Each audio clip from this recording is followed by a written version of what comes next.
So, from what you have just said and the conversation that we have been having. So, what I have understood is that you chose to empower yourself rather than pull yourself down.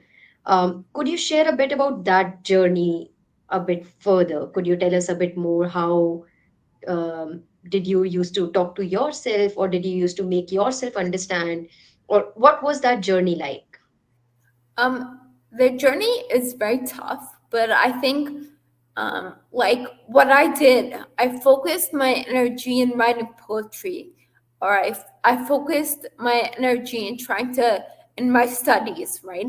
Um, when you have a problem, whatever the problem is, whatever the issue is, whatever the impairment is, if you think to yourself, and if you keep feeling sorry for yourself and you keep pitying yourself, that's where your energy is going to go. I was fortunate enough to be able to use my abilities and my energy and focus them in different directions.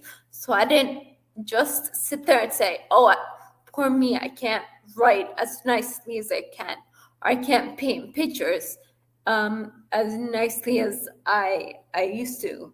So I think it's very important to be able to channel your energy into something that you can excel at. I think that's very important in empowering yourself.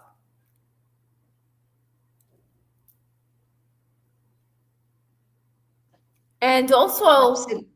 Uh-huh. another thing is, like I said, I had a, a devastating diagnosis which changed my life. Um, but because of this diagnosis, I excelled at my studies. Because of this diagnosis, I became more of an empath. I could understand and relate to people's emotions. You know, there are a lot of experiences that you that that people don't see. There are a lot of experiences that you go through that you wouldn't have had to go through if you didn't have the impairment. So I'll give you an example. Yesterday, I went onto Instagram and I gave a little speech, and it was the title was "Ability Beyond Disability." So when we have an impairment, such as a broken arm or blindness or whatever you want, whatever it is, it forces us to use our abilities in a different way. So when you have a broken arm, if I break my right arm, I'm right-handed, so I'll have to learn to write with my left hand temporarily. I'll have to learn to brush my teeth temporarily with my left hand. I'll have to learn to eat. I'll have to learn to cook with my left hand.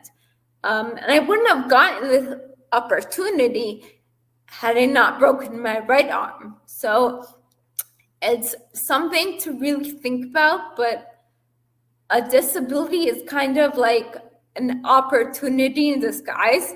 I know it's hard for people to see that, and it's definitely hard um, when your disability, such as mine, is so hard. But if you can see that the things um, that you have to do to cope with your disability, you wouldn't have had to do that had you not had the impairment. So I think that's a really important thing to understand. And once you understand that your disability or impairment does not become a disadvantage anymore, it becomes more of an advantage. When you can say, my disability, my impairment has not destroyed my life, that's when your disability, your impairment can become a different ability. And you don't have to let your disability or your impairment hold you back or define you, what you can and can't